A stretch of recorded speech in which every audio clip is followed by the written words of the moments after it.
আমি যখন বারবার কল করে ভালোবাসি ভালোবাসি বলতাম, তুমি বলতে অতিভক্তি চোরের লক্ষণ। তাই আমি অতিরিক্ত কথা বলা বন্ধ করলাম।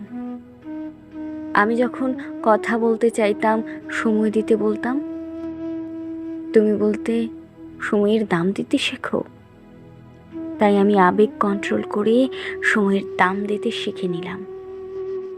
আমি যখন তোমার একটা কল বা মেসেজের জন্য দীর্ঘ অপেক্ষা করতাম, তুমি বলতে বেশি আশা ভালো না। তাই আমি আশা করা ছেড়ে দিয়ে অপেক্ষা করতে ভুলে গেলাম।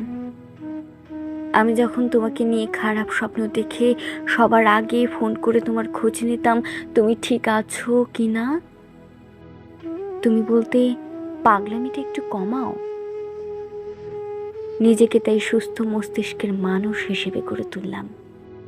আমি যখন না খেয়ে অপেক্ষা করতাম এটা জানার জন্য তুমি খেয়েছো কি না, তুমি বলতে এত ন্যাকামি ভাল লাগে না। তাই আমি ন্যাকামি ছেড়ে নিজের মতামতকে তখন গুরুত্ব দিতে শিখলাম। আমি যখন মন খারাপ করতাম তোমার অবহেলায়, তুমি বলতে এত দুর্বল কেন তুমি। তাই আমি মন খারাপ করা ছেড়ে নিজেকে শক্ত করে নিলাম। কিছুদিন পর যখন তুমি চলে যেতে চাইলে, আমি বললাম যেতে পারো, আটকাবো না। তখন তুমি বুঝতে পারলে আমি বাস্তবতা শিখে গেছি।